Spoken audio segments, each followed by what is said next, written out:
It's going to be interesting to see cases coming up now from the pandemic and how that looks and what schools have documented, because I think it's going to come down to that documentation. So Stefan, you were absolutely right. Yeah, but like there's an asterisk on that one. I got a pandemic case right, and that's just chaos. I'm Anna. I'm Darcy. And I'm Leanne, and we're here to discuss court cases because they teach us how to effectively run special education. And I'm Stefan. I work in general education, and I'm here to get sped-splained too.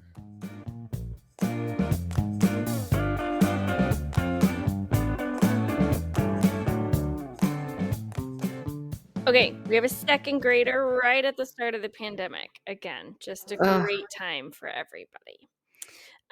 He was on an IEP for ADHD, or has ADHD, so likely under OHI. During the 1920 school year, he was in a new district and was documented to be making progress towards his goals, which included basic reading skills, reading fluency, and social emotional regulation. The IEP team met in October and decided that he did not need extended school year services at that time. So extended school year is ESY, Stefan. And they didn't foresee significant regression during breaks. What do you know about ESY, Stefan?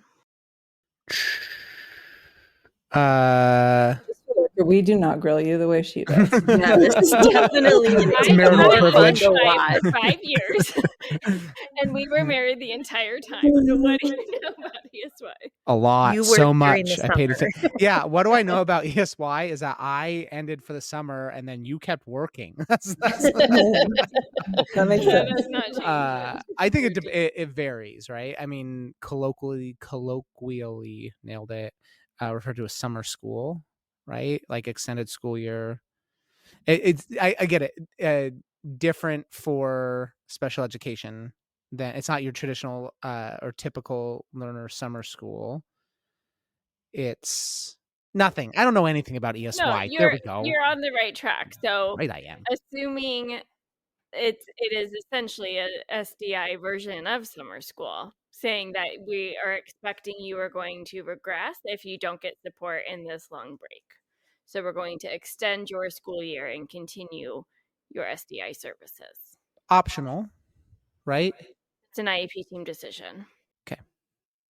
Optional for them to attend? Is that what That's you mean? what I meant, yeah. Right. Yeah, so if the IEP team says like no, or family's like no, we don't want that, then you're not required to have ESY.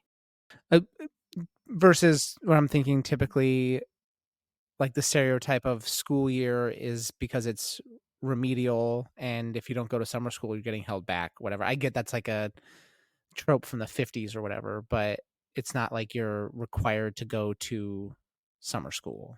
Right, we're not like Breakfast Club here. That was Saturday Detention, Anna. Same thing. Come on, get your 80s movies down. Either way, it wasn't. I'm with you on that. So yes, I mean you're on the right track for sure about what ESY is. So October, the pandemic hasn't happened yet. They say no ESY. Yes, and off they go. And so mom sought out 2 separate independent evals, so 2 IEEs, because she had concerns about the eval and the services that our kid was receiving. One of those IEEs was a neuropsychological, which was focusing on academic and social emotional regulation. That was done in December of 2019. And then one was for speech, which was in January. So again, still all before COVID. So mom didn't like the school eval, disagrees. So she went in on her own and got the IEEs. When COVID happened, and school transitioned to remote learning, mom noticed significant challenges. She said that her son wasn't engaging in remote learning, struggled with behavior, regressing in academics and social emotional abilities. She said that his behavior worsened. He forgot all the skills that he had previously learned. She also requested that she requested that the district provide ESY during the summer of 2020 to help him maintain the progress further regress. So mom, but in 2020, weren't they doing ESY remote? Would have been remote, yes. But she's saying remote didn't work. Yes. Okay, just clarify. Solid point. So mom calls an IEP meeting in June and requests ESY formally and want us to review the progress. According to school's data, he had been on track to meet his IEP goals before schools closed in March. His case manager was on maternity leave in the fall, so she says, I don't actually know him very well because I only came back right before the pandemic hit. And but still, as a whole, the district said that his progress before the shutdown indicated that he wouldn't have regressed significantly over the summer. So they said, no, we're not going to do ESY. So they denied that request. They didn't have any data showing progress or regression after remote learning began and relied on that pre-pandemic data. Also, as a reminder, he's new to this district. This is his first year in the district. So they also don't have any data prior to this school year. So mom files for a due process complaint, arguing that the district denied son FAPE by failing to provide ESY. So she claims that he regressed during the time without the in-person instruction, so that current placement that they're in, and that the district should consider this when deciding on the summer services. And she argued that the district predetermined the decision to deny ESY on the student's disability category and didn't fully consider her input about her son's history of regression after breaks. Do you guys want to explain maybe like the importance of predetermination? Ooh. We covered this at one point. So I said, what's defined predetermination? So let me spit this out and let me see if predetermination is basically we've all gotten together and made up our minds about a decision that the IEP team should make. And then we go into that IEP meeting already having made up our minds and we disregard other evidence that's brought in front of us and we just go with our decision without collecting input. Good job. You just explained to us. Yes, you I edited did. that. No, that was me spitting back what you sped explained to me that I, again, edited that podcast yesterday. Still fresh What in the I brain. would add to was evidence, including meaningful parent participation, Say that again. right? The piece that was missing was the parent. Yes. Yeah. So you said something though, because I mean, that's literally 100% what I know about predetermination, which makes perfect sense to me, right? Like you have this IEP team because it's a team decision. We've talked all day about the expertise of schools, but the importance of parent input and like working together as a team and relying on each other's strengths and all those different types of things. So it makes perfect sense to me that you've got this IEP team decision and you can't go in there with your mind made up. You come to this decision as a team. So predetermination, I get it. You said predetermination based off of his disability. That is what mom is arguing, is that you as a district predetermined that you're going to deny ESY because of his disability category. Could you give me an example? Oh no, ADHD was his He has disability. ADHD, so the category is likely OHI. OHI. And so she's arguing that like the team was like, the kid's got ADHD, he doesn't need ESY. Because This he's is a not waste of going our to time. regress. Because he's what? Not going to regress, right? Like one of the determining factors for ESY is they're going to show regression over the summer. We don't want that, so let's support them through parts of the summer so that there's no regression. So she's saying school says he's not going to show regression because he's only qualified under OHI. Which is like a wild determining factor because every kid regresses over the summer. Has there ever been a teacher in any content at any grade level who gets a group of kids and goes, wow, these kids made so much growth over June, July, and August? Like that That's seems why insane. the standard isn't just regression; it's recruitment. So, yes, every student loses some skills, but is this student losing more than the others and taking even more time to get back to where they were when they left? Gotcha. Okay. So it's like compared to typical peers. Right. And the only way to win a case like this is to have a good system for measuring that regression during other school breaks and seeing if that's true for the students and having following your system, having the team conversations. making individualized decisions. But the student hasn't been there very long, and I can't imagine a district just saying no to ESY blanket statement because of the disability category. I just don't think that matters as much as what are we seeing with this kid? I also wonder how you maintain social skills when you're via Zoom and don't have a group. Like some of it, I think on the school end is how do we do this? He's already not engaging and you want him to have more. Yeah.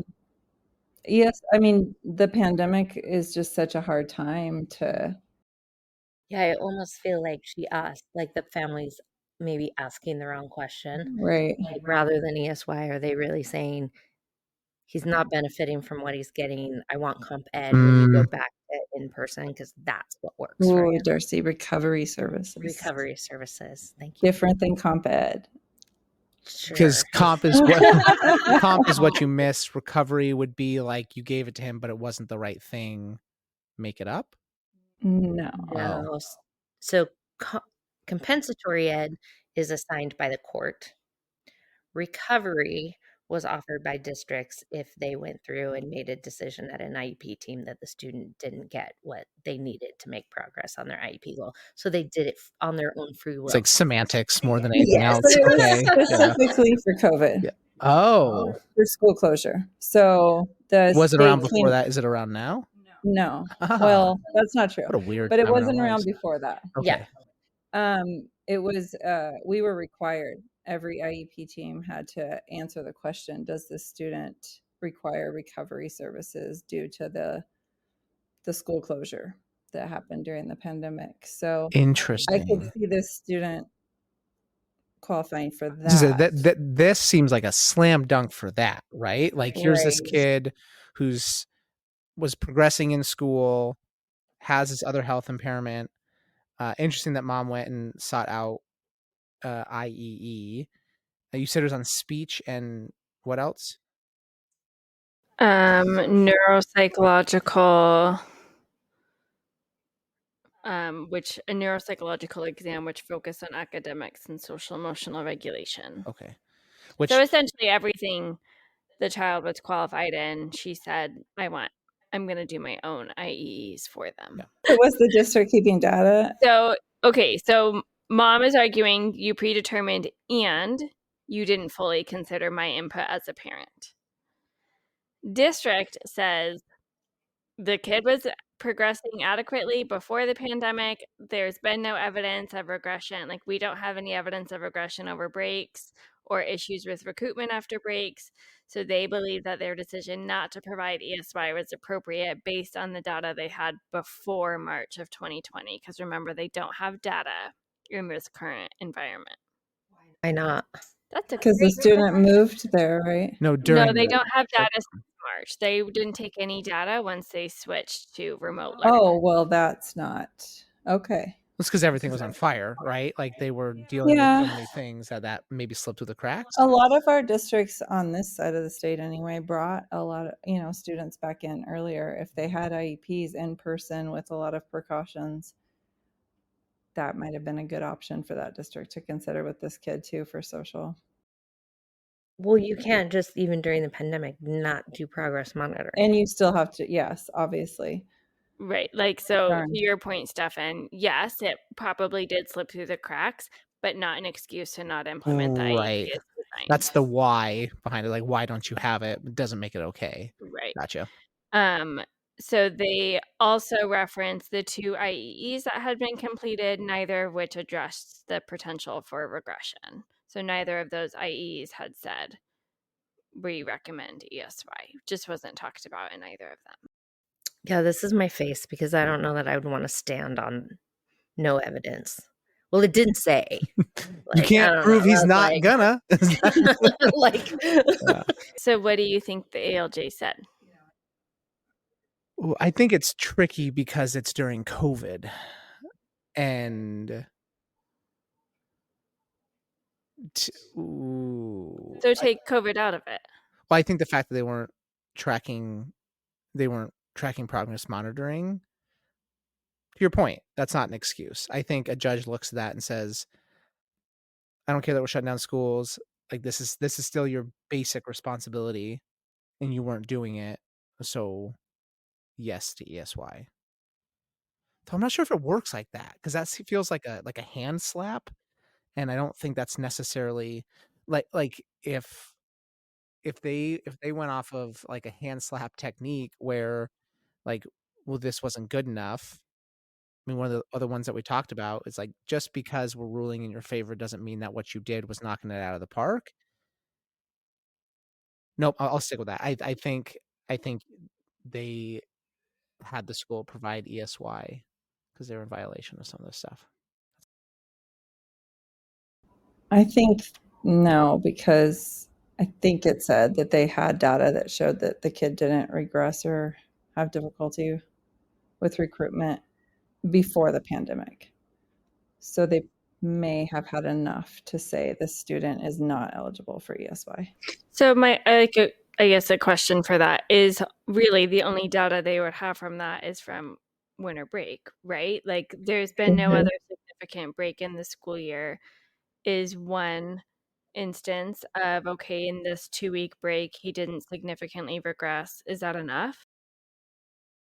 I would say if that's all they had in the break, that would be enough. That's what I would make my decision on. I was leaning towards no, I would think the court would go back and say, you need to, I mean, it didn't sound like they went back and did a reeval and considered that new information. So make sure the eval and IEP are redone and then set a date to collect data for next year's ESY. But I don't know that family has sufficient evidence to say that they need to offer comp ed for ESY hours. I bet they have to provide recovery services, though. So the ALJ ruled that the district violated IDEA by failing to properly consider the need for ESY. So they said that the district did not have sufficient data about the progress or regression after schools closed, and that they made the decision solely on information from months before. That is definitely, you guys didn't progress monitor during school closure. Shame on you. Good job, Stefan. Oh Okay. man, blind squirrel fighting's nuts, man. Yeah. That's crazy. Next time you're gonna sped-splain a class to I us. feel like that's different than ESY, but I'm Yeah, just that's a sticky that could wicky, I be comp think. ed. That All could be right, lots of sore other I'm losers not. over I'm here. not done. There's They're more like, to yeah, it. but no, take the win.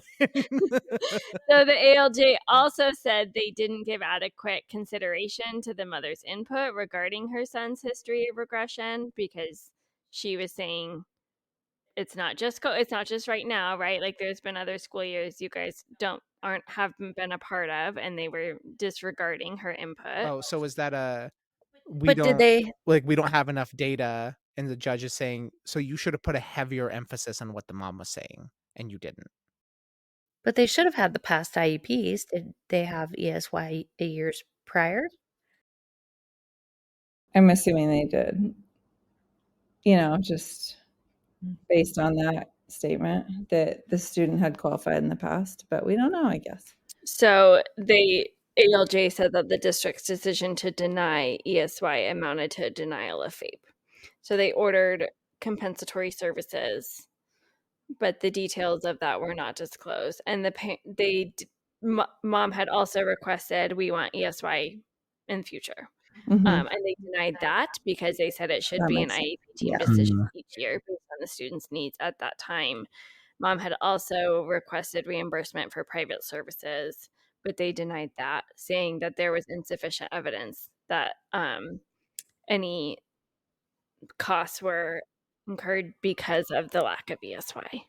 Like if you're getting private speech and you're doing that all the time, you're not only doing that because of. Right. Right. Oh, so those like potentially ongoing services. Okay, and then did she seek compensation for the independent evals? Like she didn't seek it, or they just didn't give it to her? Oh, all right. I thought she would have too. Yeah. It's gonna be interesting to see cases coming up now from the pandemic Mhm. and how that looks and what schools have documented, because I think it's gonna come down to that documentation. So, Stefan, you are absolutely right. Yeah, but, like, there's an asterisk on that one. I got a pandemic case right, and that's just chaos. Well, I also think it highlights the importance of parent input. Again, I mean, we've been saying that a lot, but, like, take that into consideration, right? And that's not always happening, especially, I would think, when it's a new student to you. And teacher was out in the fall when you had the IEP meeting. She wasn't even there. Yeah, I mean, I have to say, as if I were the director, and we have this new student, the parents saying they had ESY in the past or they need ESY, I know that we failed to keep the proper data, and we have pandemic. There's no way I'm gonna not allow, for ESY for that year, and then going forward, you have them take really good data to start to be able to stand on your own patterns that you're seeing. And I do wonder, like we were talking about before, like I said, when I was teaching, ESY was only a thing if I was teaching it because nobody else was going to. So is that a case here? Like, it's been crazy with COVID, remote learning. We are not, like, no teacher wants to even hold ESY, so they couldn't Mhm, staff Let alone on ESY. Zoom. Right. Like, in mhm. June 2020, you're telling me there's any teacher out there that wants to spend another second in front of their computer? Yeah. Yeah, it would have been hard to staff, but often you set it up and they don't show. Yeah. And I You mean, still make good faith obviously, effort. that's not an excuse, right? And this is a small district. Okay. There must be an influx of due process cases because of the pandemic, right? Yeah, but they're slowing down from the law conference. Well, because it's 2 years ago when schools were shut down, right? When I wonder how much those feel like very specific time capsule cases that, like, you think of this case, this kid was involuntarily at home for like 3 months. That's a pretty large extenuating circumstance. So was I. Like, I wonder I wonder how much that informs future decisions, because, like, I mean, you kind of have to take that with a grain of salt of, like, yes, we did this, but there was, yes, we offered ESY in this sense. But I don't know, you could remove that. And if a district doesn't take into account parent input and doesn't properly, progress monitor student growth, then, like, pandemic or not, that's not cool. I mean, that's kind of where, like, if you take COVID out of this situation, you don't, I called it as a parent, I'm calling an IEP meeting in June. You saying you haven't taken data on my kid in 3 months, you're not listening to my concerns, and you're just denying it. I mean, not having data alone, you're dead in the water. So, We're gonna see this shift from, like, COVID cases, because 'cause we're 2 years out from being able to file a suit, right? So 4 years ago, we're, like, starting to run on that timeline, but we're gonna start seeing, do the schools have the evidence, right? Because now the burden of proof is on the schools, and it used to be the burden of proof was on the parent. Is that like a shift in the okay? Yes. Yeah. So it's gonna be interesting to see as new cases start to come out, do schools really have that data? And And are they keeping track of that and organizing it? Because in that case, mom says, "Well, yeah, we all sat in the meeting and they put in the prior written notice they don't have any data." Well, mom had proof for that. But what happens when that burden of proof is on the school side? Because then I wonder if the school goes, "Oh, yeah, we would lose. Let's just go ahead and do ESY." Which, I mean, I feel like the system working as intended, right? The whole point would be to have less due process, fewer due process cases, because it's like, and I feel like the burden of proof should be on the service provider, right? It's not the burden of proof on a parent to track data on a system they're not involved in. That seems like a good shift. and you're talking about the statute of limitations is 4 years. 2 years. So 2 years after, yeah. Right? Because we were in 2020 and now we're rolling into 2025. So I think we're gonna see less of these where it was around COVID. The biggest one, though, if you ever want to look it up, is the Los Angeles, the LA Unified School District, had a big case because the Office of Civil Rights said that they were just coming up with these recovery plans for students blanket. They weren't looking at each student individually and what they needed and how they were their own data. So that was an interesting case Hmm. too.